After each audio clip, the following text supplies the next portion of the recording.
எல்லாருக்கும் வணக்கம். ஆன்மா அருங்கோண சக்கரம் இந்த சேனல்ல உங்கள்கிட்ட சந்திக்கிறது, உங்கள்கிட்ட பேசுறது பெரும் மகிழ்ச்சியாகவும் பெரும் பாக்கியமாகவும் கருதுறேன். இரவு வெட்டவெளி மனிதனாக பிறந்து பல்வேறுபட்ட துன்பங்களை அடைந்து கடவுள் நிலையை அடைந்தவங்களை பத்தி தான் பார்க்க போறோம். இந்த தியானத்துக்குள்ள என்னுடைய சொந்த அனுபவத்திலிருந்து ஒரு பெரிய மீண்டும் ஒரு செயலாக்கத்தை சொல்லணும்னு நான் உங்ககிட்ட கருதுறேன். இது எல்லாமே ஒரு தனி மனிதனுடைய செயலாக்கமாக கருதிவிட வேண்டாம். இந்த உலகத்தில் அனுபவம் பெற்றது என்பது பொது அப்படி என்று அதற்கு பொருள். அது பொது என்றால் அது நமது என்று பொருள், அது நமக்கான செயல் என்று பொருள், அது நம் பயன்படுத்தி கொள்ள வேண்டிய பொருளாக கருதப்படுகிறது. ஒரு அனுபவம் பெறாதவன் இந்த உலகத்தில் அவன் வீட்டுக்கோ அவன் உறவுக்கோ அவனு எதை செய்தாலும் அவனை சார்ந்தவர்களுக்கு சாரும். அவனை பெற்ற குழந்தை அவனுக்குள்ள இருக்கின்ற செயல்கள், அவனுடைய சொத்தோ அவனுடைய புகழையோ அது அனுபவிக்கலாம். ஆனால் ஒரு அனுபவம் பெற்றவனை இந்த உலகத்தில் யாரு வேணாலும் அவனுடைய சொத்தாக கருதலாம், அவனை அனுபவிக்கலாம். இதுதான் இதற்குள்ள விஷயம். இதை கருதிதான் இந்த பொது வெளியில் இவ்வளவு பெரிய செயலாக்கத்துக்குள் இந்த தேசத்தை ஆள்கிற ஒரு ராஜாவை கூட அனுபவம் பெற்று இந்த மாதிரி பொதுவெளியில் தூக்கி எறியாமல், ஒரு பொதுவெளியில் இந்த பிரபஞ்சம் ஒரு அனுபவம் பெற்றவனை தூக்கி வீசி எறிகிறது.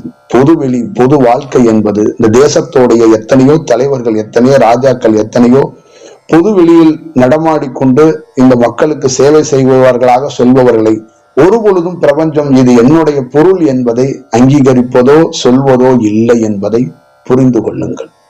தன்னுடைய பொருள் என்பதை பிரபஞ்சம் சொல்கிறது என்றால் அது எல்லோருக்கும் சொந்தம் என்பதையும் புரிந்து கொள்ளுங்கள். ஒரு அனுபவம், எமது அனுபவத்தை உங்களிடம் இறக்கி வைப்பதற்கு காரணம் நான் உங்களுடைய சொத்து. நீங்கள் எப்பொழுது வேணாலும் இந்த சொத்தை பரிமாறிக்கொள்ளலாம், எப்பொழுது வேணாலும் இந்த சொத்தில் நீங்கள் ஒரு செயலாக்கம் செய்து கொள்ளலாம்.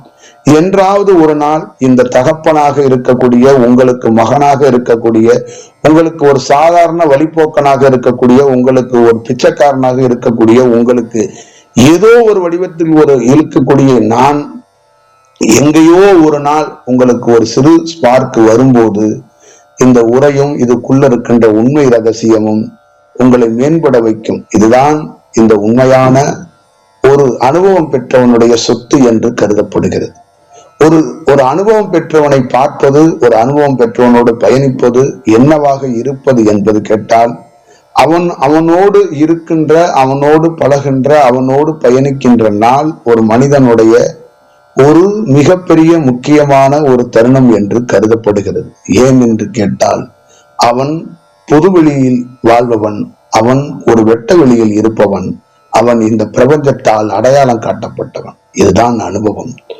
என்றாவது ஒரு நாள் இந்த மாதிரி அனுபவம் பெற்ற செயலுக்குள் நீங்கள் ஒரு செயலாக்கத்தை பெற வேண்டும் என்றால் நீங்கள் கவனிங்கள், நீங்கள் பாருங்கள். என் வாழ்க்கையில் ஒரு மிகப்பெரிய ரகசியத்தையும் மிகப்பெரிய செயலாக்கத்தையும் யாரும் அறிய முடியாத, யாரும் பார்க்க முடியாத ஒரு உண்மை தத்துவத்தை நான் பார்த்தவன் என்ற முறையில் உங்களிடம் சொல்கிறேன். ஒரு விதியம், இந்த உலகத்தில் இறந்து போகின்ற மனிதனுக்கு இந்த உலகம் கற்பனையாக தோன்றும். எப்பொழுது என்ன செயல் என்று தெரியாத நிறைய கற்பனை கதாபாத்திர மனிதனுக்கு கடவுளை பற்றியும் சில கற்பனைகள், சில கவிதைகள் எழுதி கொண்டிருக்கிறான். கடவுளை யார் தீர்மானிக்கிறது? கடவுளை யார் புகழ்வது? கடவுளை பற்றி யார் பேசுவது? ஒரு மனிதனால் கடவுளை அறிந்துவிட முடியுமா? ஒரு மனிதனால் கடவுளை அளவுகோலால் 4 வார்த்தையால் சொல்லிவிட முடியுமானா எந்த மனிதனாலும் சொல்ல முடியாது என்பதுதான் உண்மை.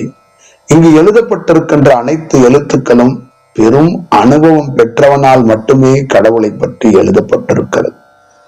அவன் அந்த எழுத்துக்குள் அவனாக இல்லை, மனிதன் என்ற செயலில் இருந்து விடுபட்டதனால்தான் அவனுடைய எழுத்துக்கள் உருவாக்கப்பட்டது என்பதை தெரிந்து கொள்ளுங்கள்.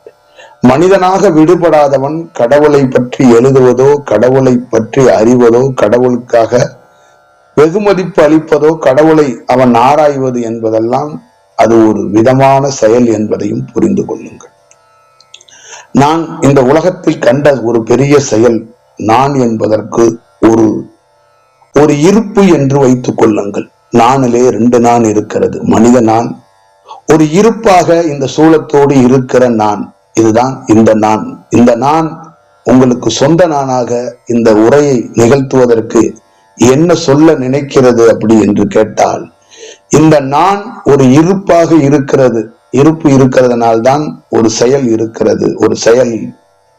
ஒரு செயலாக்கத்தை காட்டுகிறது. இந்த நானை ஒரு நான், இன்னொரு நான், நீ இருப்பு, நான் வெத்திடம், நீ ஒரு செயல், நான் ஒரு சுழற்சி, நீ இந்த செயலாக்கத்தை செய் அப்படி என்று இந்த நானாக இருப்பதற்கான வாய்ப்புகளை உருவாக்கி கொடுத்தது தான் இந்த நான் என்ற ஒரு செயலுக்குள்ளே செயலாக்கம் இருக்கிறது. அதனாலதான் நான் யார் என்பதை தேடுங்கள் சொல்லுங்கள் என்றெல்லாம் ஒரு யோகி சொல்லிக் கொடுத்தார். அந்த நான் யாருங்கிற ஒரு வார்த்தைக்குள் நிறைய ரகசியம் இருப்பதையும் சொல்லி கொடுத்தார்கள்.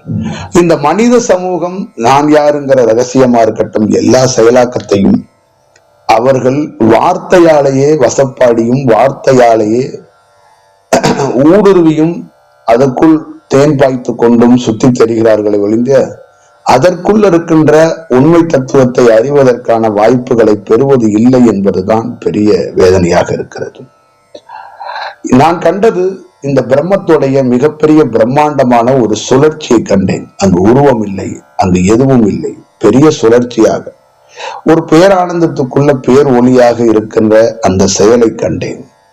அப்பொழுது அந்த செயலுக்குள்ளே இருக்கின்ற உண்மையான தத்துவத்தை என்ன என்று கண்டேன் என்றால், ரெண்டு கதாபாத்திரங்களாக 2 செயலாக கண்டேன். ஒரு கதாபாத்திரம் மௌன நிலையில் யாமே அங்கு இருக்கிறோம். இன்னொரு கதாபாத்திரத்தில் எனக்குள்ள இருக்கின்ற அந்த பிரம்மாண்டமே வெளியில் நிற்கிறது. அந்த பிரம்மாண்டம் உனக்குள்ள இருக்கப்பட்ட ஒரு செயல் அப்படி என்று இந்த உலகத்தோடைய பிரம்மாண்டமாக இருக்கக்கூடிய ஒரு பிரம்மமாக சுத்தி தெரிவதை, அது ஒரு செயலாக்கம் செய்வதை யாமே கண்டோம். அப்போ அதற்கு சொல்வது பதில் அதற்கான ஒரு செயலாக்கம் என்ன என்று உணர்த்தப்படும் போது வார்த்தை விவாதம் அல்ல, வார்த்தையோட ஜாலம் எதுவும் அங்கு நிகழப்படவில்லை. ஒருவன் இறந்து விட்டான், ஆனால் விழிப்போடு ஒருவன் நின்று நடக்கின்ற சம்பவத்தை பார்க்கிறான். அதுதான் நான். அங்கு மௌனமாக நடப்பதை என்ன என்று நின்று பார்க்கிறேன். அங்கு நானே ஒரு உருவமற்ற ஒரு நிலையில் நிற்பதை பார்க்கிறோம். அந்த பார்க்கிற ஒரு பெரும் செயல் கிடைத்தது. அது எமக்கு என்ன உணர்த்தியது, எமக்கு என்ன கற்றுக் கொடுத்தது என்றால், இந்த நானாக இருக்கிற நீ சூலத்தோடு ஒரு பணி செய்கிறாய். வெறும் வார்த்தையால இல்லை, உணர்வுகளால் இது நடக்கப்பட்ட ஒரு செயல். ஒரு சூலத்தோடு நீ ஒரு பணி செய்கிறாய். சூலம் என்பது இந்த உடலோடு ஒரு பணி செய்கிறாய். உடல் இல்லாமல் நான் ஒரு பணி செய்கிறேன். நான் ஒரு ஏக்கமாக இந்த உலகத்துக்கு ஏங்கி கொண்டே இருக்கிறேன். இந்த உலகத்தோடைய சுழற்சி என்று சொல்வார்கள். அந்த ஏக்கம் இந்த உலகத்தோடைய முக்கியமாக மையம் என்று சொல்லலாம். அந்த பணியை நான் செய்து கொண்டிருக்கிறேன். அந்த பணிக்குள் நான் எப்பொழுதும் ஏக்கமாக, எப்பொழுதும் பெரும் செயலாக இருந்து கொண்டிருக்கிறேன். ஆனால் நீ அங்கு ஒரு மக்கள் பணி, மக்களோடு வாழ்வதற்கான ஒரு வாய்ப்புகளை உருவாக்கி கொடுக்கப்பட்டிருக்கிறது. உனக்கும் எனக்கும் எதுவும் பெரிய வித்தியாசம் அல்ல. நீ அங்கு ஒரு பணி செய்ய வேண்டும் என்பதற்காகத்தான் நியமிக்கப்பட்டிருக்கிறாய், போகப்பட்டிருக்கிறாய். அவ்வப்போதுல உன்னுடைய மனித செயலாக்கத்துக்குள்ள உன்னை நான் அப்படியே விட்டுட்டு பேர் ஏக்கமாக நான் ஒரு செயலுக்குள்ள நான் உன்னை வெளியிலிருந்து கூட கண்காணித்துக் கொண்டிருக்கிறேன். ஏன் என்று கேட்டால், என்னுடைய செயலாக்கம் முழு செயலாக்கமாக இந்த சுழற்சியாக நான் நிற்கிறேன், இந்த சுழற்சியாக நான் இருக்கிறேன் அப்படி என்பதை அந்த செயலாக்கத்தை நாம் உணர்ந்த போது மிரண்டு போனோம். நாமே ஒரு சுழற்சியாக சுழல்வதையும், நாமே ஒரு ஒளியாக இருப்பதையும், நாமே ஒரு செயலாக்கத்தை செய்வதையும் நமக்கே தெரியாமல் நாம் நின்று கொண்டிருக்கிறோம்.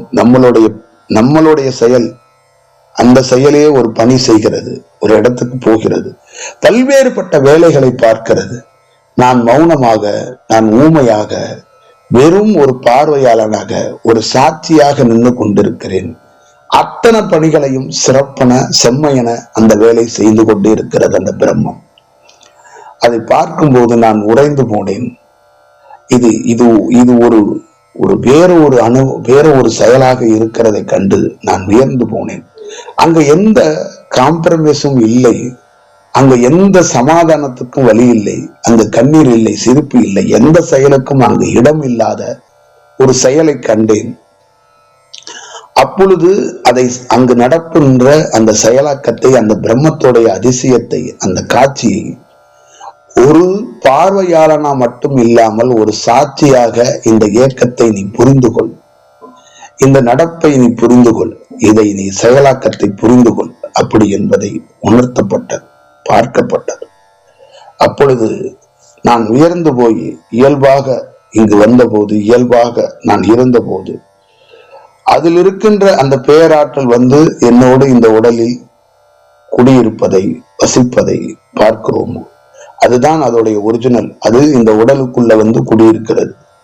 இப்ப அந்த பிரம்மம் தான் இதற்குள்ள குடியிருக்கிறது என்பதை, நான் தான் வந்து குடியிருக்கிறேன், நான் தான் வந்து அங்க உங்களை வச்சுட்டு நான் போய் திருப்பி என்னோட பணிகளை நான் எப்பொழுதும் செய்துட்டு இருக்கேன். அப்ப நான் இரண்டாக எப்பொழுதும் இந்த சுழற்சியை நான் நிறுத்துவதில்லை. அங்க நீங்க இருக்கும்போது அங்க தேவையானதை நான் என்னுடைய பணியை பிரிச்சு வச்சு நான் வேலை செய்யறேங்கிறத எனக்கு உணர்த்தப்பட்டது. அப்போ நான் உயர்ந்தது, நான் பார்த்தது இந்த இறை படைப்புங்கிறதும் இந்த பிரபஞ்ச பேராற்றலுடைய சக்தி என்பதை எல்லாத்தையும் கடந்து ஒரு பெரும் ஆச்சரியத்தையும் பெரும் அதிசயத்தையும் யாமே இன்னொரு செயல் செய்வதை கண்டு பார்க்கும்போது பெரிய செயலாக பெரும் அதிசயமாக இருப்பதை அங்க உணர முடிகிறது. அது எந்த ஒரு யாருக்கும் கருணை இல்லாமல் காலத்தோடு காலமாக இருந்து அந்த கால நேரம் வரும்போது யாருக்கு என்ன செய்ய வேண்டுமோ அதை நுட்பமாக செய்வோங்கிற அந்த செயலாக்கத்தில் அது இருக்கிறது. அப்ப நம்ம இயல்பாக உள்ள வரும்போது பார்க்கும்போது பெரும் ஆச்சரியத்தையும் பெரும் செயலாக்கத்தையும் என் வாழ்க்கையில் ஏற்படுத்தியது. அப்ப என் வாழ்க்கையில் ஒரு மாதிரியாக நான் ஆகிவிட்டேன். என்ன சொல்வது என்று தெரியாத ஒரு சூழலுக்கு நான் தள்ளப்பட்டு விட்டேன். இது போன்ற ஒரு செயலை விவாதிப்பதே ரொம்ப கடினம், சொல்வதே ரொம்ப கடினம். ரொம்ப ரொம்ப ஒரு இக்கட்டான சூழ்நிலை. இப்படி இருக்கிற இந்த காலகட்டத்தில், இப்படி இருக்கிற இந்த செயலுக்குள் அதோடைய முழு தத்துவத்தை பாற்றவன் என்ற முறையில் தான் இந்த உலகத்தில் நடக்கின்ற எத்தனையோ செயலாக்கத்தை பற்றி சுட்டிக்காட்டுவதும் இங்க இருக்கிற சில குருமார்களை பற்றி நான் பேசுவதற்கான முன் வந்ததற்கான காரணம் இதை பார்த்ததனால்தான். இதை என்று நான் இதை உணர்ந்தோனோ, இது என்று பார்த்தனோ அன்றுதான் இந்த செயலாக்கத்தை பற்றி எல்லாம் பேச தொடங்கினேன். இந்த உலகத்தில் படைக்கப்பட்டிருக்கின்ற எத்தனையோ செயலாக்கமும் எத்தனையோ மனித குலத்துக்குள்ள இருக்கின்ற செயலும், இங்க இருக்கிற எத்தனையோ குருமார்கள் இந்த ஆன்மீக பரப்பளவில் முன்னேற்றத்தை தானே கொடுக்கிறார்கள். மனித சமூகம் முன்னேறுவதற்கான ஒரு வழிகாட்டுகிறார்கள். மனிதன் ஒரு நல்ல ஆரோக்கியத்தோடு கணவன் மனைவியோடு வாழ்வதற்கும், நல்ல வேலை செய்வதற்கும், சம்பாதிப்பதற்கும், அவன் நல்ல ஆரோக்கியமாக இயங்குவதற்கான ஒரு பணிகளை தானே எத்தனையோ குருமார்கள் இந்த தவத்தையும் இந்த செயல்களையும் இந்த ஆன்மீக பரப்பளவையும் செய்து கொண்டிருக்கிறார்கள். இதில் ஏன் இது என்ன பிழை இருக்க போகிறது? அவர்கள் கோடிக்கணக்காக சம்பாதித்தாலும் என்ன செய்தாலும் எங்கேயோ ஒரு இடத்துக்குள் இந்த மக்கள் முன்னேறுவதற்கான ஒரு வழிகளை காட்டுகிறார்களே, இவர்கள் மீது ஏன் விமர்சனத்தை அனுபவம் பெற்ற நீங்கள் வைக்க வேண்டும்? ஒரு அனுபவம் பெற்ற ஒரு சராசரி மனிதன் யார் மீது வென்றாலும் விமர்சனம் வைத்து விடலாம், கடவுள் மீதும் வைத்து விடலாம். மனிதனுக்கு எதுவும் தெரியாது. அவனுடைய விமர்சனம் என்பது அது ஒன்றுமல்லாத ஒரு கற்பனை, அது ஒரு ஐசு கட்டி மாதிரி, அது கரைந்து போகும். அது என்னைக்குமே அதை ஒரு பொருட்டாக எடுத்துக்கொள்ள வேண்டியதில்லை. ஒரு சராசரி மனிதனுடைய விமர்சனத்தை ஒரு ஐசு கட்டி மாதிரி நீங்க கடந்து போயிடலாம். அது விமர்சனமே அல்ல, ஏன்னா அது ஒரு செயலாக்கமே அல்ல. அறியாதவனுடைய விமர்சனம் அது அறியாமல் அழிந்து போகக்கூடிய ஒரு செயல் என்று பொருள். அதனால் மனிதர்களுடைய செயலாக்கத்தை பற்றி பெருசாக எடுத்துக்கொள்ளலாம். ஒரு அனுபவம் பெற்றவர் பிறரை பற்றி ஒரு கருத்து சொல்வதோ விமர்சிப்பதோ கவனிக்கப்பட வேண்டிய செயல். ஏன்னா அனுபவம் பெற்றவர் அவ்வளவு சாமானியமாக அப்படி ஒரு வார்த்தையை சொல்லிவிட முடியாது, சொல்லவும் கூடாது. அது எப்படி நிகழ்கிறது, அது ஏன் நிகழ்கிறது அப்படின்னா, அவர் படைத்த அந்த பிரம்மம் என்ன செயலாக்கத்துக்குள் இருக்கிறது என்பது என்னன்னா, முழு இந்த செயலாக்கத்தை ஒரு சாட்சியாளனாக இருந்து என்னிடம் காட்டுது. அது என்ன காட்டுதுன்னா, நான் ஒரு பார்வையாளன், நான் ஒரு மக்கள். இந்த படைப்போட தத்துவத்துக்குள்ள எந்த வேகம், எந்த பாகுபாடு இல்லை, எதுவும் கிடையாது. அந்த கால சுழற்சியில ஒரு மைய புள்ளியிலிருந்து காலம் தொடங்குகிறது. அந்த கால தொடக்கத்திலிருந்து ஒவ்வொரு செயலாக்கத்துக்குள்ள, ஒவ்வொரு தன்மைக்குள்ள இருக்கின்ற இந்த மனித ஜீவராசிகளுக்கு, மனித உயிர்களுக்கு எதை எதை எப்படியெல்லாம் நிகழ்த்தப்பட வேண்டுமோ அதெல்லாம் அப்படி நிகழ்த்தப்படணும். அப்படித்தான் அதோடைய செயலாக்கமாக, அப்படித்தான் அது வடிவமாக இருக்கிறது.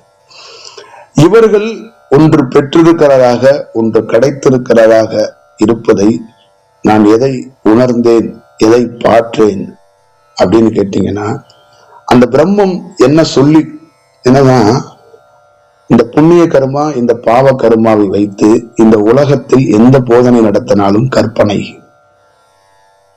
இந்த புண்ணிய கர்மாக்கள்ல பெரிய ஒரு ஒரு புகழ் உச்சத்தில் இருக்கிற கோடிக்கணக்கான செல்வத்தில் இருக்கிறவனும் சரி, பாவத்தோட உச்சத்துல பாவ மூட்டையை சுமந்துக்கிட்டு கண்ணீரை சுமந்துட்டு இருக்க இரண்டு கர்மாக்குள்ள இருக்கிற இரண்டு செயலாக்கத்துக்குள்ளதான் உலகத்துல இருக்கிற அத்தனை சாமியார்கள்ல இருந்து இப்ப லைவ்ல இருக்கிற குருமார்கள்னு என்ன சொல்லக்கூடியவங்களும் மக்களும், தொழிலதிபர்கள், தலைவர்கள் எல்லோரும் சேர்ந்தவர்கள். அதற்குள் நானும் அடக்கம். அந்த செயலில் அந்த பிரம்மம் இதற்குள் நான் அடக்கம் இல்லை, அது என்ன காட்டுதுன்னா நான் அடக்கம் இல்லை அப்படின்னு காட்டுது. ஏன்னா இந்த புண்ணிய கர்மாவும் இந்த பாவ கர்மாவும் என்னிடம் இல்லை. நான் அங்கு வெற்றிடமாக இருப்பதனாலதான் இந்த உலகத்தை நான் எப்படி பார்க்கிறேன்னா ஒரு நடுநிலையானதாக நின்று பார்க்கிறேன். அங்க எனக்கு எந்த பாகுபாடும் இல்லை. ஒரு செயலை எப்படி அணுகணும், எப்படி ஒரு சுழற்சியை, எப்படி சுழற்சிக்கு பாதகம் வராம இந்த உலகத்தோட ஒருத்தனை உருவாக்குனவன, இறந்து போனவன திருப்பி உருவாக்குறதெல்லாம் பெரிய அதிசயம் கிடையாது. ஆனால் அத எந்த காம்ப்ரமைஸும் இல்லாமல் அந்த சுழற்சி ஒண்ணு சுழலுதுல அது போக்குலதான் போகுது. சுழற்சியை நிறுத்தி திருப்பி ரிவர்ஸ்ல எல்லாம் நமக்கு ஏற்ற மாதிரி விட முடியாது. நீங்க நிறைய மனிதர்களுடைய இன்ஃபுளுன்ஸ் உள்ள மனிதர்கள் ஒரு தவறு செய்த குற்றவாளியை வெளியில கொண்டு வந்துருவாங்க. ஒரு சுழற்சியை சுழலும் போது திருப்பி பேக் சைடு தனக்கு ஏற்ற மாதிரி சாதகமாக சுழல் விட்டுக்குவாங்க. ஆனால் பிரம்மமாக இருக்கக்கூடியது தனக்கு ஏற்றது மாதிரி எந்த சாதகத்தையும் உருவாக்கி கொள்வதில்லை. அது போக்குல தான் அந்த சுழற்சி சுழலுதில்லை, அது போக்குல தான் போகப்படணும். அது செயல்ல தான். அவன் இறக்கப்பட்டே ஆகணும்னா தயவு செய்து கொஞ்சம் காத்திரு, அவன் இறந்து விடட்டும். அந்த சுழற்சியை நம் மாற்ற முடியாது, அது மாற்றக்கூடாது. ஏன் என்று கேட்டால் ஒரு தனி மனிதனுடைய உயிர் மட்டுமல்ல, அவனை சுற்றி ஆயிரம் உயிர்களை பின்னப்பட்டிருக்கும். இவனோட சேர்த்து 1000 உயிரை நான் இணைச்சிருப்பேன். இந்த ஒரு உயிரை நான் சரியா செய்ய ஒரு காம்ப்ரமைஸ் ஆனா 1000 உயிர்கள் அங்க ஆட ஆரம்பிச்சிடும். அப்ப ஆணி வேர்களுக்கு பாதிப்பு வந்துவிடும். இந்த சுழற்சி பாதிப்பு வந்தா இந்த ஒட்டுமொத்தமான அனைத்து உயிர்களுக்குமே பாதிப்பு வந்துடும். அப்ப இதை ரொம்ப கவனமாக இதை பார்த்து கொள்ளணும். அப்ப நான் வெற்றிடமாக இருக்கும் போதுதான் நிஜத்தை நான் பறைசாற்றேன், நான் நிஜத்தை கொடுக்கிறேன். இந்த தியானம் அடிப்படையாக நீங்க எல்லோரும் என்ன நினைச்சுக்கிட்டோமோ நானும் அதான் நினைச்சுக்கிட்டேன். தியானம் பண்ணுவோம், ஒரு சக்தி கிடைக்குது, ஆற்றல் கிடைக்குது, பெரிய அதிசயம் செய்யறோம், நம்மள குருன்னு கும்பிடுறாங்க. இப்படி எல்லாம் இதெல்லாம் இருந்து இந்த பாவத்தை எல்லாம் கழிச்சுட்டு போய் இறைவன் தடுத்தார் கொண்டு நமக்கு ஒரு உயர்வான கொடுக்குறோம். அப்படிதான் நம்ம நினைச்சோம். அங்க என்னன்னா இந்த பாவம் இந்த புண்ணியத்தை கரைச்சிட்டு ஒண்ணும் இல்லாம கரைச்சு நீ வெற்றிடமாக மாறும்போது, ஒண்ணும் இல்லாத காலி பாத்திரமாக நீ மாறும்போது, அந்த பிரம்மமாக நீ மாறும்போது, அங்க என்னன்னா உனக்கு ஆற்றல் சக்தி அப்படிங்கறது எல்லாத்தையும் தாண்டி நீ ஒண்ணும் மற்றவனாக ஆகும்போது நடுநிலையானலாக மாறுற. அப்ப அங்க ஒண்ணுமே உனக்கு கிடையாது. எந்த எல்லாமே உனக்கு ஒரே ஒரு உயிர் துளியாக, உயிரை மட்டும்தான் நீ பார்ப்ப. அந்த ஜீவனை மட்டும்தான் பார்ப்ப. அந்த ஜீவன் எங்க இருந்தன்னா பிறப்படமாக இருக்கக்கூடிய இந்த பிரம்மத்திடம் இருந்து, இந்த வெட்டவெளி சுழற்சியிலிருந்து, இந்த கதிர்வீச்சிலிருந்து, இந்த பொறிகள்ல இருந்து உருவானது. அப்ப இங்கிருந்து நீ என்ன பண்ணுவன்னா, இங்க உருவான உயிர் துளி பல்வேறுபட்ட செயலாக்கத்துக்குள்ள பூமியில அவதரிச்சுட்டு இருக்கு. பூமியில மனித செயலாக்கத்துக்குள்ள இருக்கு. அதோடைய செயல்பாடுகளை அதை மட்டும்தான், அந்த உயிர் துளியை மட்டும்தான் இது கண்டறிஞ்சு ஒரு செயல் செய்யணும் அப்படிங்கிறது. அப்ப அந்த வெற்றிடமாக என்று நீ மாறி நிற்கிறாயோ அன்று நீ ஒரு பணி செய்யும் போது என் போன்று பணி செய்வாய். என் போன்று என்ன பணி செய்வாய் என்றால், காலத்தை அறிந்து காலத்தை தெரிந்து யாருக்கு எதை எப்படி கொடுக்க வேண்டும் அப்படிங்கிறது பணி செய்தாதான் அதில் என்ன ஆகும் அப்படின்னா, இந்த படைப்போட தத்துவத்துக்கு எந்த பாதிப்பும் இல்லாமல் ஒரு பிரம்மம் நிலையிலிருந்து ஒரு வேலை செய்ய முடியும். ஒண்ணு. இரண்டாவது, அது என்ன சொல்லப்படுகிறது அப்படி என்று கேட்டால், இந்த ஒரு ஒரு ஒரு ஒரு மனித செயலாக்கத்துக்குள்ள ஒரு மனிதனுடைய வாழ்க்கை இருக்கிறதுல்ல, அவனுடைய முழு செயலாக்கத்தையும் அவன் சொல்வதை வைத்து இது சரி தவறு, அவன் அழுகிறான், எமோஷன்ல ஒண்ணுகிட்ட அழுது இருக்கிறாங்கிறதுக்காக அந்த எமோஷனுக்கு இறக்கப்பட வேண்டிய அவசியம் இன்னொரு மனிதனுக்கு இருக்கலாம், பிரம்மத்துக்கு தேவையில்லை. ஏன் என்று கேட்டால், அவனுடைய முன் வாழ்க்கை, பின் வாழ்க்கை, நடக்க போகும் திருப்பி வாழ்க்கை, 3 விதமான வாழ்க்கையையும் புண்ணிய கர்மா பாவ கர்மா இல்லாத ஒரு நடுநிலையாக இருக்கிற பிரம்ம நிலையில இருக்கிறவனுக்கு தெரிஞ்சிடும். அப்ப அவன் இந்த கதையை வைத்து கொண்டு இப்ப சமீபத்துல நடக்கிற இந்த பிறப்புல இருக்கிற கதையை வச்சுக்கிட்டு உன்கிட்ட ஒரு கதை சொல்லுவான். வேலையை விட்டுட்டேன், பிசினஸ் லாஸ் ஆயிடுச்சு, எங்கெங்க போனேன், எனக்கு லைஃப் கிடைக்கல, நான் உங்களை பார்க்க வந்திருக்கிறேன். அப்படியா? அங்க போய் உட்காருங்க, நான் தவம் பண்ணி வைத்திருக்கிற ஒரு இடம், அந்த இடத்துல உட்காரு, அந்த இடத்துல உட்காரு, அந்த இடத்துல உட்காரு அப்படின்னு சொல்லலாம். அப்புறம் நான் ஒரு காப்பு தரேன், அதை போட்டுக்க, நான் ஒரு செயல் தர்றேன், அதை வச்சுக்க அப்படின்னு நம்ம சொல்லுவோம். எதை அடிப்படையாக சொல்லுவோம் அப்படின்னா, அவனுடைய கண்ணீர், அவனுடைய வலி, அவனுடைய வேதனை நம்மளை தேடி வந்துட்டான், சரி அவனுக்கு ஏதாவது செஞ்சிருவோம். இந்த மாதிரி நமக்கு நிறைய பேர்களுக்கு இன்னைக்கு இருக்கிற குருமார்கள் தியானத்தையும் கருணையையும் செயலையும் செய்யறாங்க. இதை பிரம்மம் என்ன சொல்லுதுன்னா, இது அடிப்படையாக தவறு என்று சொல்லுகிறது. இது இப்படி இயக்கப்படக்கூடாது, இது இப்படி வழிமுறை கிடையாது. இவர்கள் பல்வேறுபட்ட நாட்கள் போராடினால, இந்த புண்ணிய கர்மானால இவர்களுக்கு ஒரு வேலை செய்வதற்கான அந்த வாய்ப்புகள் சித்தியாயிருக்கு. அதை ஒரு நாள் என்றாவது ஒரு நாள் வெட்ட வெளித்தன்மைக்கு எப்பயோ ஒரு நாள் வருவதற்கோ ஏதோ ஒரு விஷயத்துக்குள்ள இருக்கும்போதுதான் அவர்களுக்கு தெரியும். இப்ப இந்த உலகத்துல கடவுள் நம்ம கிட்ட ஒண்ணு கொடுத்துட்டாரு, நான் ஒரு பணி செய்யறேன் அப்படின்னு அவங்க செய்யறதா அவங்க சொல்றாங்க. ஆனால் உண்மையான பிரம்மம் என்ன சொல்லுதுன்னா, அவன் எண்ணத்தினால் அந்த பணியை செய்வதற்கான வாய்ப்பை பெற்றிருக்கிறான். எனக்கும் அதற்கும் எந்த சம்பந்தமும் இல்லை. அந்த எண்ணம் மையமாக ஆகி சித்தி ஆயிடுச்சு. அவன் எண்ணத்தால நான் இதுவாக ஆக வேண்டும் என்று ஒரு செயல் செய்ததுனால சித்தி ஆயிடுச்சு. அதுக்குன்னு சில கால வரையறை இருக்கும். அதுவரை அவனுக்கான அந்த செயலாக்கங்கள், அந்த வடிவம் எல்லாமே நடக்கும். அப்பொழுது அவன் அந்த இறை தொடர்போடு, இறை சக்தியோடு செய்யறான். அப்படின்னா இந்த பிரபஞ்சம் என்பது என்ன என்றால், ஒரு செயல் சித்தி ஆகிவிடுச்சுன்னா அந்த சித்தியானதுக்கு அது முடியும் வரை அந்த பிரபஞ்சத்திலிருந்து சில செயலாக்கங்கள் கிடைக்கப்பட்டு அது செயல் நடக்கும். அப்பொழுது சுத்தி இருக்கிற மக்களும் அவனும் என்ன நினைக்கிறானா, இறைவனால் இது வழங்கப்பட்டிருக்கிறது, இறைவனால் நான் பணியாற்றுகிறேன், இறைவனால் நான் ஒரு குருவாக இருக்கிறேன். இறைவன் பவர் இல்லைன்னா நான் இப்படி ஒரு வேலையை செய்ய முடியுமா? சாக போற உங்களை காப்பாற்ற முடியுமா? வேலையை விட்ட உனக்கு ஒரு பெரிய வேலையை வாங்கி தர முடியுமா?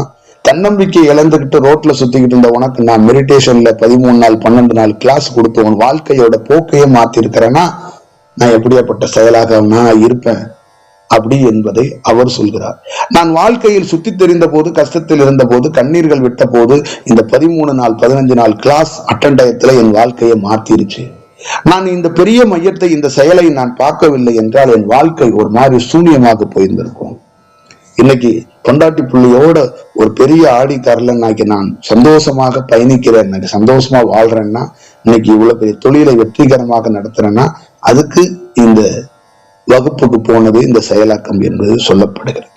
இப்ப அவருக்கு இந்த மனித குலம் நல்லா எல்லாரும் சந்தோஷமா இருக்கட்டுப்பா, பிரபஞ்சம் அதுக்கு தானே இங்க அமுச்சு வச்சிருக்கு. இந்த மனித குலம் சந்தோஷமா இருங்க, நல்லா வாழுங்க. அதற்கு நான் இந்த பணியை உலகம் முழுக்க, எனக்கு இந்த பிரபஞ்சத்திலிருந்து கொடுக்கப்பட்ட செயலை உலகம் முழுக்க போய் அங்கங்க தியானம் எடுப்பது, கிளாஸ் எடுப்பது, இது போல ஒரு செயல்களை செய்வது, இந்த மனித சமூகத்தை மேம்படுத்துவதற்காக நல்ல நல்ல செயலாக்கத்தை நான் செய்து கொண்டிருக்கிறேன். எல்லா குருமார்களும் இதுதான் சொல்றாங்க. இப்படித்தான் ஒரு செயல்னு நானும் நினைச்சேன். பிரம்மமாக பார்த்த போதுதான் அது அடிப்படையாக தவறு என்பதை நான் தெரிந்து கொண்டேன். அப்பொழுது அந்த பிரம்மம் அந்த உணர்வுகளால அந்த வேலையை பாருன்றுச்சு. பேசுறதுக்கெல்லாம் அங்க ஒண்ணும் இல்லை. நான் வேலை செய்யறேன்ல, நீனும் வேலை செய்யற. நீ என்ன செய்யற? ஆன்ம விடுதலை நடத்துற, மருத்துவ செயலாக்க செய்யற, ஓகே, தியானம் சொல்லித்தர, நீ ஒரு வேலை செய்யற, நான் ஒரு வேலை செய்யறேன், நான் தான் நீ. ஆனா நான் என்ன வேலை செய்யறேங்கிறத நீ பார்த்தாதான் உனக்கு ஒரு செயல் இருக்கும். கடவுள் என்பதை பார்க்க வேண்டும், உணர வேண்டும். அங்க பேசுறதுக்கு பட்டிமன்றம் நடத்துற இடம் இல்லை. அது அங்க நான் என்ன செய்யறேன், நான் என்னன்னா ஒருத்தருக்கு செய்யற இந்த உலகத்துக்கே, இந்த உலகத்துல இருக்கிற எல்லா செயலாக்கத்துக்கும் ஒரு சுழற்சியாக, ஒரு சக்தியாக இருந்த ஒரு வேலை. அப்ப என் பணி எப்படி இருக்குன்னு பாரு அப்படின்னா அந்த காலத்தோடைய கணக்கை காட்டி கொடுக்கிறார். அப்ப நமக்கு என்ன புரிகிறது அப்படின்னா, நம்ம ஆரம்ப காலத்திலிருந்து செஞ்ச போதெல்லாம் ஒவ்வொரு மனிதர்களையும் காலத்தோடு கண்டறிந்துதான் செயல்படுறோம். என்கிட்ட இருக்கிற அத்தனை பேரும் என்னால் ஈர்க்கப்பட்டு வந்தேன் என்று சொல்வதெல்லாம் அவர்கள் சொல்றது.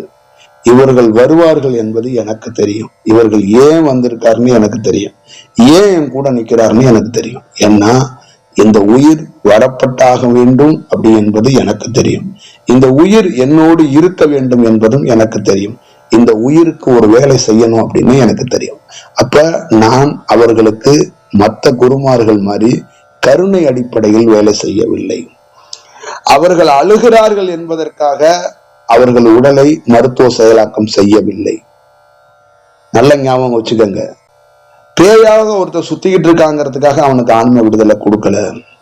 ஒருத்தன் சீரழிந்து போய் கொண்டிருக்கிறான் அப்படிங்கிறதுக்காக அவனுக்கு தியானத்தை நான் கொடுக்கல.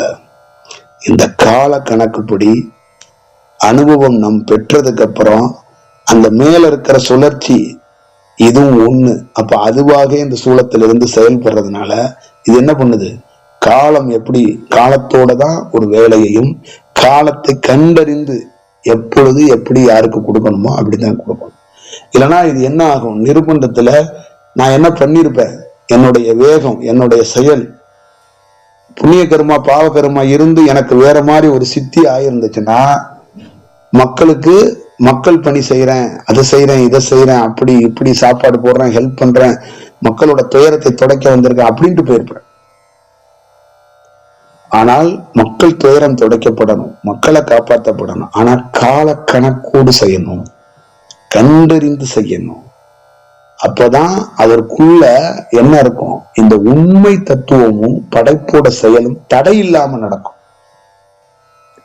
தந்தைக்கு பெருமை என்ன அப்படின்னு கேட்டீங்கன்னா, சம்பாரிச்சுட்டு வர்றது இல்லை. ஒரு அப்பா இருக்கிறாரு, ஒரு பையன் இருக்கிறாரு. ஒரு பையன் 70 ஆண்டுகள் ஒரு தந்தை ஒரு குடும்பத்தை நடத்திட்டார். ஒரு பையன் 20 ஆண்டுகள்ல தன்னுடைய பொறுப்பை எடுத்துக்கிறான். அந்த 70 ஆண்டுகள் நடத்திய இவரும் 20 ஆண்டுல இவன் பணிய ஆரம்பிக்கும் போது பார்த்துட்டு ஒரு இடத்துல தந்தை அழுதுட்டாரு. ஏன் அப்படின்னா, இவனுடைய அந்த நிர்வாகம் இருக்குல்ல, அது பார்த்து ரொம்ப பிரமிப்பா இருக்கு. என்னன்னா, பணத்தால மட்டும்தான் நிர்வாகம் பார்க்க முடியும், பணம் இருந்தாதான் சொந்த பந்தம் எல்லா செயலும் மதிப்பாங்க அப்படின்னு தந்தையோட கால்குலேஷன்ல விடாம 60 ஆண்டுகள் உழைச்சு இந்த குடும்பத்தை நல்வழிப்படுத்திட்டு 10 ஆண்டுகள் ஓய்வுல இருக்கிறாரு. அப்ப பையன்கிட்ட பொறுப்பை கொடுத்துட்டாரு. அப்ப பையனும் லேட்டா பிறந்தவன், ரொம்ப லேட்டா, குழந்தை இல்லாம சீரழிஞ்சு நொந்து நூலாகி இந்த சைக்கிள் செயின்லாம் ஓட்டிக்கிட்டு போகும்போது அடிக்கடி பாத்தீங்கன்னா அது கலண்டுகிட்டே இருக்கும் சிறு வயதுல. இப்ப எல்லாம் எவனும் சைக்கிள் ஓட்டினா தானே எவனுக்காக அந்த அனுபவம் இருக்கும். அந்த பழைய கையெல்லாம் மையாயிரும். நாங்கெல்லாம் சைக்கிள் கத்துக்கிட்டு இருக்கும் போது சைக்கிளை ஓட்டிக்கிட்டே போனா சைக்கிள் செயின் கலண்டுரும், திருப்பி போட வெறுத்துரும். சைக்கிள் ஓட்டுறது, ஆண்பரை நேரா பிடிக்கிறது, உடம்ப வந்து ஆட்டாம வச்சுக்கிறதெல்லாம் வேற. இந்த சைக்கிள் செயின் எப்படா கலரும் அப்படிங்கிற பயத்தோட ஒரு எண்ணெய் டப்பாவை காதுல வந்து ஒரு சணல்ல கட்டி மாட்டி தொங்க விட்டுக்கிட்டே போயிட்டு இருப்பேன். இப்ப கையெல்லாம் ஒரு கருமையோட இருக்கும். அந்த மாதிரி தன்னுடைய வாழ்க்கை பல நாள் சொந்த பந்தங்களால குழந்தை இல்லாம சைக்கிள் செய்யற மாதிரி கலட்டி விட்டப்பட்டுக்கிட்டே இருந்தவர். பல நாள் ஏசி இருக்காங்க உறவினர்கள். லேட்டா குழந்தை பிறந்திருக்கு. பல நாள் நல்லா சம்பாரிச்சு செட்டில் ஆயிட்டாரு. இப்ப இந்த பையன் நிர்வாகத்தை பாக்குறான்ல, இவன் இந்த பணத்தையே தொடாம இந்த குடும்பத்தை வழி நடத்துறாங்க. இந்த பையன் அவர் அதுதான் வியர்ந்துட்டாரு. அப்பா செட்டில்மெண்ட் பண்ணிட்டாரு, இவன் ஒரு வேலை செய்யறான். பணம் இல்லாமல் தந்தையையோ தாயையோ உறவினர்களையோ தனக்கு அவனுக்கு கல்யாணம் ஆயிடுச்சு, அவன் மனைவியையோ, அவனுக்கு குழந்தை இருக்கு. இவன் இது எல்லாமே பணம் இல்லாமலே ஒரு பெரும் மகிழ்ச்சிய பெரும் பணியா அவன் யதார்த்தமா செய்யறான். இவரால ஆச்சரியம் தாழ முடியல. இது எப்படி சாத்தியம்? பணம் கிடக்கு, சாக்காக பணம் இருக்கு. பணத்தை பயன்படுத்தாமையே, அதிகாரத்தை பயன்படுத்தாம, இன்னாரோட புள்ள காலரை தூக்காம கம்பி கம்பெனியோட ஓனர், சிமெண்ட் கம்பெனியோட ஓனர், லாரி கம்பெனியோட ஓனர், இந்த இன்னார் அவரோட இவரோட எதுவும் சொல்லாமல் இந்த ஒட்டுமொத்தமான குடும்பத்தை ஒரு பேரானந்தமாக ஈட்டு சென்று விட்டுக்கிறான். இது இவரால தாழ முடியாத ஒரு செயல். இது எப்படி சாத்தியப்படுத்த முடியும் அப்படிங்கிறது ஒரு செயல் இருக்கும்போது, ஒரு நாள் அந்த பையனை அவர் போய் ஃபாலோ பண்ணி பார்த்த போது, ஒரு மரத்தடிக்கு போனான். அவன் மரத்தடிக்கு பின்னாடி பாத்தீங்கன்னா ஒருத்தர் உட்கார்ந்து இருக்கிறார். அவர்கிட்ட போய் இவன் உட்காந்துருக்கான். அந்த பையன் ஒரு நாளைக்கு டெய்லியும் போய் ஒரு 1 hour உட்காந்துட்டு வரான். திருப்பி வந்துடுறான். இவனோட வேலையெல்லாம் பார்த்துட்டு இருக்கான். அங்க இவருக்கும் அவனுக்கும் அந்த குருவுக்கு ஏதாவது பேச்சுவார்த்தை அதுவும் இல்லை. வேற ஏதாவது கேட்கிறான்னா எதுவும் இல்லை. அங்க சும்மா உட்காந்துட்டு உடையாந்துடுறான். நாள் கூப்பிட்டு என்னப்பா அப்படின்னு இவரு கேட்கிறாரு. ஏதாவது பேச நினைக்கிறாரு. அவனால ஒண்ணுமே பேச முடியல. அவன் ஒன்னும் பேசல, போயிட்டான். அடுத்த நாள் என்ன பண்ணிட்டாருன்னா, இவங்க அப்பா பையன் போவதற்கு முன்னாடி போய் அந்த மரத்தடியில போய் உட்காந்துட்டார். அந்த எங்க போய் உட்கார்ந்தானோ அங்க போய் உட்கார்ந்தாரு. ஒரு குரு இருக்கிறார், பேசவே இல்லை. அங்க போய் உட்காந்துட்டார்.